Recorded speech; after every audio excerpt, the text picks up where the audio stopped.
Hey everyone, welcome back to the channel and another Scooby-Doo reaction at Coin's Reaction Zone. So today we'll be reacting to our next movie, Scooby-Doo and the Witch's Ghost. So an interesting one is watching back, like looking back on my memory back when I was a kid.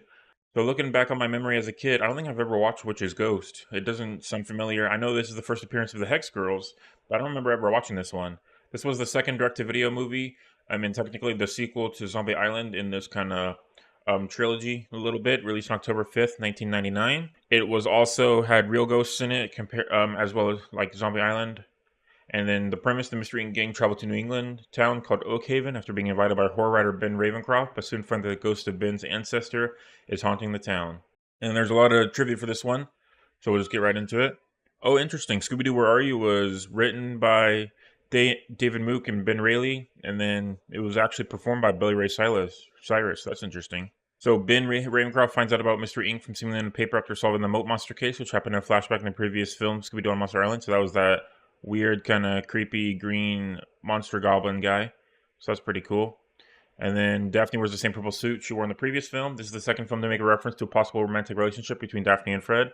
Fred says that he and Daphne should follow the Hex Girls, and Velma wonders why they're always pairing off, causing Daphne to blush and Fred to answer nervously. Later, when they're alone, Daphne asks Fred why they always pair off, and he hesitantly begins to answer, but is distracted by the Hex Girls approaching.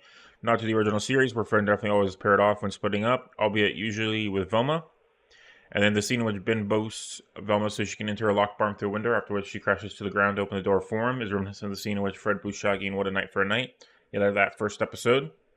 And then after some production, after Scooby-Doo on Zombie Island proved to be a success, Warner Brothers wanted more control and hired two live-action writers, in quotes, according to Lance Falk. The original ended with the fake Witch's Ghost, but a real one was then added to Glenn Leopold to fit the theme of real monsters like the first one had. He was credited for story by the next film to get the residuals he missed out on this one.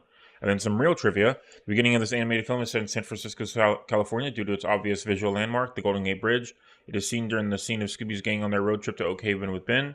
And then the appearance of the Hex Girls briefly spread interest from Warner Brothers Animation to talk with the film's writers, Rick Kopp and David A. Goodman, in developing a spin-off TV series, despite not succeeding. Since then, it's still something Cartoon Network having expressed some interest towards Kopp with. And then this marks Scott Hines' debut as the voice of Shaggy, taking over from Billy West from the previous film. This is the second time one cast member has voiced both Scooby and another member of the group. The first was Don Music, who voiced both Scooby and Scrappy.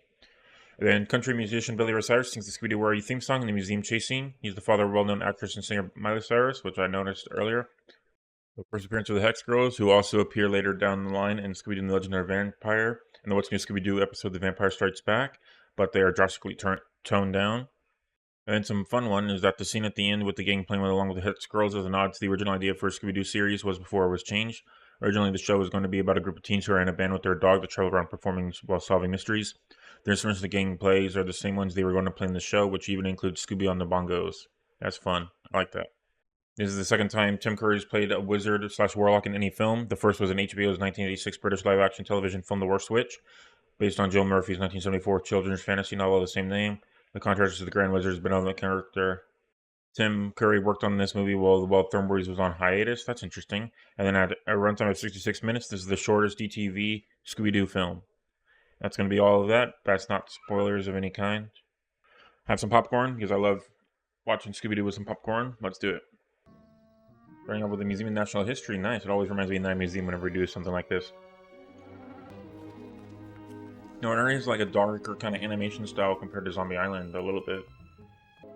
I like how they're already setting up shop. But yeah, like the shadows and stuff are a little bit more interesting compared.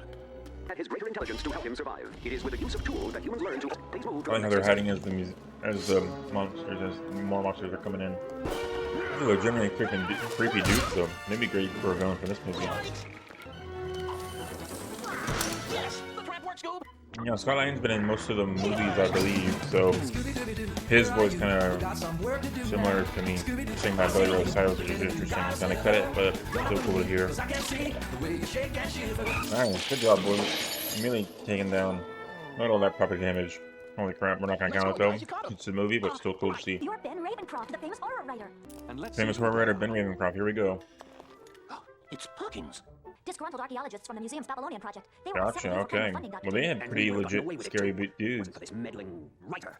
I've admired your work unraveling supernatural mysteries for some time now. I mean, basically, we're in the same business of mystery and the occult, right? Oh, please. What we do pales in comparison with the sheer palpable fright of your novels. Creepy jewelry store owner with an incredibly Yeah, complex she really character. likes You're him. very kind. Listen, Velma, I'm going back to my hometown in Massachusetts this weekend. Why don't you and your friends come visit? Really? Oh, that would be great. Wouldn't it, gang? Yeah, we could use a break from all these spooky mysteries. No, okay, they're going to San Francisco. Yeah, like Damon tells just slightly different, man, compared to something else. It's a bit strange, but I like I thought you said this was a quiet little town. Nice. It was. Wow. Okay, Kevin's a bit interesting. The boy, I'm glad you could come home to see this. Okay, there we go, our mayor and our character. Cool. Mayor. Here, have a t-shirt before my store sells out. You can wear it to the concert tomorrow. Concert? The Hex Girls. You've heard of them, Fred? Just now. Featuring Hex the Hex Girls, there we go. Group, you like 'em. Kinda Our first spooky. mention of them. I met the Perfect. ghost of Oakhaven and lived. Ghost? Jinky. Not only that, but it's his own ancestor, the ghost of Sarah Ravencroft. I thought we'd gotten past all this witch nonsense. What can I say, Ben? Ever since we built our Puritan village, her ghost has appeared many times. Ghost hunting's our specialty. Oh, I see. Did you You say better believe Puritan it. village? Always got a ghost on, baby. Nice. Turn that butter, Scoob. We're turning to a guitar style thing. Nice. Now all we need is the popcorn. Ben's ancestor who was persecuted as a witch way back in 1637. Gotcha. A Unjustly witch. persecuted. Okay. Sarah Ravencroft was a medicine woman who practiced natural healing and was unfairly accused because of her eccentric ways. Different or didn't conform to the Okay, yeah, and he's all about it. It was said she even kept a journal of all the patients she cured. A healer, okay. Still falsely accused, apparently. Looks like you found an old shoe buckle, my boy. Probably over 400 years old. Shoe buckle, okay. Of course, he's always fighting an animal and tried to dig it down in the ground, and then he found a shoe buckle. We found all sorts of items from the old colony. A book. You know how long I've been searching for Sarah's journal to officially clear our family name. You never know, Fred. Okay, so she has a book, Hey, and Sarah's his descendant, or ancestor. Don't worry, boy.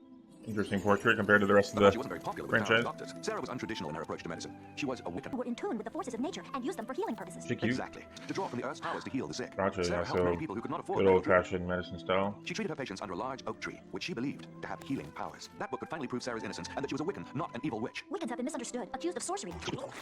They're going crazy. Basically One Piece style right there. Anime. Like it's the best food we've ever had. At least they can do props though. Is there anything left in the kitchen? I'll be right back, boys. I'm gonna make a run to the market. Is he serving cooked tables himself? Crazy, man. Okay, but after you When I finish, worked use in the food detergent service, herbs. I would never do that. Thanks for everything, Jack. Wow. Great. Especially Absolutely those last 12 insane pies. once they finally left. Holy crap, that's so many Jack, you dishes. know what, Scoob? Like, They're walking by themselves, so they're definitely gonna see the ghost. Hex Girls, yay! Here they are, their first appearance. I love how he's Johnny Bravo kind of style. That's awesome. And of course, the other first appearance goes, oh, that was a cool shot. I would admit. They're firing like that. Awesome. they were all broken from the tops of these trees. And in a perfectly straight Wraps line. is broken This is across the getting trees. interesting, Okay, it's a perfectly straight line, so maybe that's what they're using to fly across the way. Easy, guys. It's just the Hex Girls. Yep, the Hex Girls. Thornman, one of my awakenings back when I was a kid. Same with Daphne. They're one of my favorite songs. Understand what we're into. Okay, so similarities to each other. Thorn, this is Dusk and Luna. We're eco-goths. Eco-goths? Daph and I should keep an eye on them. Gee, why is it that you always pair off with Daphne, Fred? Nothing there is to pair off with Daphne. Interesting. You want to take another look at where the guy saw that ghost. Jinkies, it's the mayor. What's he You have the doing? mayor with a locked barn. But we're gonna find out what's Again, in he's the doing barn. Walking Scooby Dead and Shaggy vibes, so we can't really trust it. You search. Yeah, so first time they really split up to look at different suspects instead of actually just running from the monster by splitting up.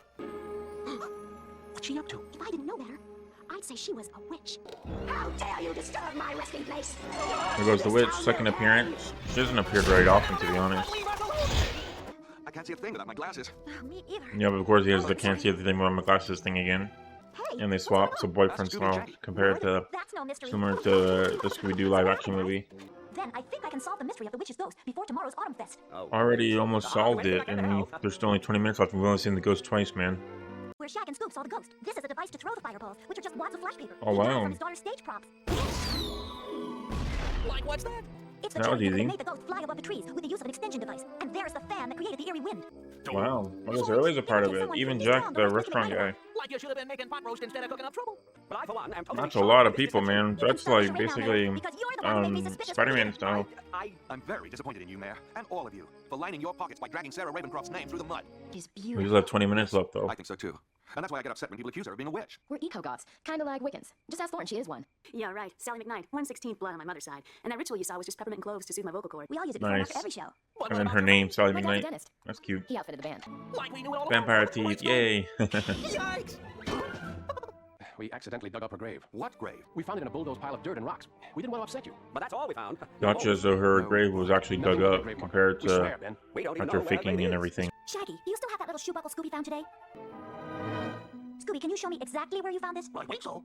Right. I believe this is what's left of the tree where Sarah did her healing. Gotcha, so the tree was cut down previously, and they happen to find it from the belt buckle that Scooby found earlier. For a Scooby snack. Nice, we got some Scooby snacks eaten. 2 for Witch's Ghost. Awesome. A box. Yay. There it is. Are you okay? Just a little excited. Looks kind of evil to belong And to a there's the wicked book. healer. It's a spell book. You see, Sarah wasn't a Wiccan. She was And indeed Evil Smile a witch. style. You just happen to get lucky you found the book, though. Heavy. Blood runs in my veins. I guess that makes me a warlock. Warlock. Imprisoned Sarah in her own Thanks. spell book, and you helped me find it. I knew if anyone could help me find the book, it was you and your friends. I Hey, orchestrated there's the that whole monster. mummy scheme, paying off the archaeologists and the security guards. Does he make that Yes, much money? Wilma, That's I tricked crazy. you into helping me, and it worked. Go through this elaborate Yeah, scheme. just happen to Why have ask us to two- find the book? two I know ghosts why. around the same Because if time. we knew what that book was, we would never have helped him. Finest power! He just nonchalantly summons her, man. That's crazy. No, frankly, I don't. Well, get used to it. The party's just beginning. And that whole real magic stuff is crazy. Where'd he go? I don't know. This isn't one of your silly little mysteries. You can't solve me so easily. Really turning that well on how to use that, all these powers, which is pretty interesting. It's time to summon Sarah Ravencroft. Are we ever glad to see you? We gotta go back for the book. Can't we just wait for the movie? You're the man, Scoob. Good job, kid. Stealing the book immediately. Oh, his powers still without the book? Must have unlocked his powers. I'll take that. He destroyed all their towers and their windshield to get to that book. That's crazy. One of the more violent ones we've ever had. Oh, she's a lot less good this version. I could never have imagined such an imposing creature. The same pathetic peasants groveling for their puny lives. I serve no one, leastwise a worm like these over this land. Yeah, she has rotten powers. So that's what she's gonna do to for all that imprisonment she had to ungear. And I will return you back into the book.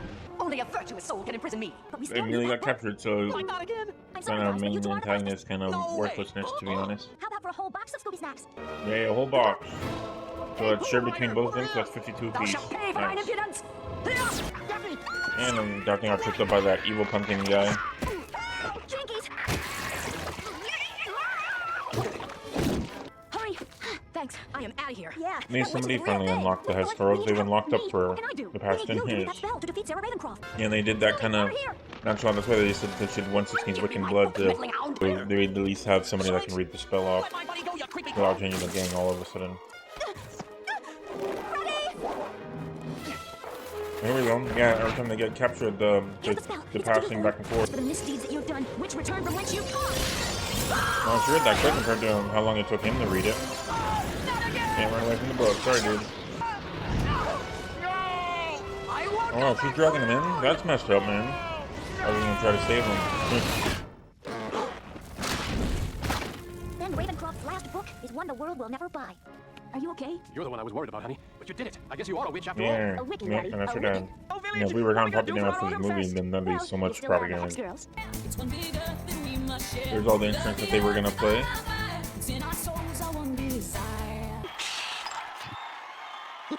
Good job, Scooby. Alright, and that's Scooby-Doo and the Witch's Ghost. So, back-to-back movies where the main guy that ended up basically putting the pieces into place and kind of being the main kind of protagonist, really, of the movie by giving all the exposition and stuff like that, ended up being the bad guy in back-to-back movies. Pretty interesting. And some of everybody's favorites, but for me, I just feel like nothing really happened compared to like Zombie Island and stuff like that, where just kind of it was very slow going. And in the end, the monster only appeared for like 3 times before the real version appeared at the end. But in general, I just think it's a lot weaker compared to some of the other Scooby-Doo movies we've had or will have. All right, so ending off this episode, we had some fun, but I feel like that it didn't have as much kind of pizzazz compared to Zombie Island or some of the movies we will have or had. So I think I'm gonna give this one middle of the road for me, a 7 out of 10. It was still enjoyable. I feel like I wanted more from it, more from the villains, more from the actual characters, like character development wise. A lot of slow scenes, leaned more into the mystery aspect of it, but not really much on voice acting, which is why as in like you're gonna have as much kind of like talking like scripted lines to kind of show where everybody was at and how they were doing and things like that, which is why I gave it a 7 out of 10. It's a lot of people's favorite movie of this set of 4, but for me, I just didn't really care for it, to be honest. I'm coming off of Zombie Island, which we rated a 9 out of 10, and then in 2 weeks' time, the next movie we'll be reacting to is Scooby-Doo and the Alien Invaders. So I'll see you guys then for that. Thank you everyone so much for watching, and have a great day.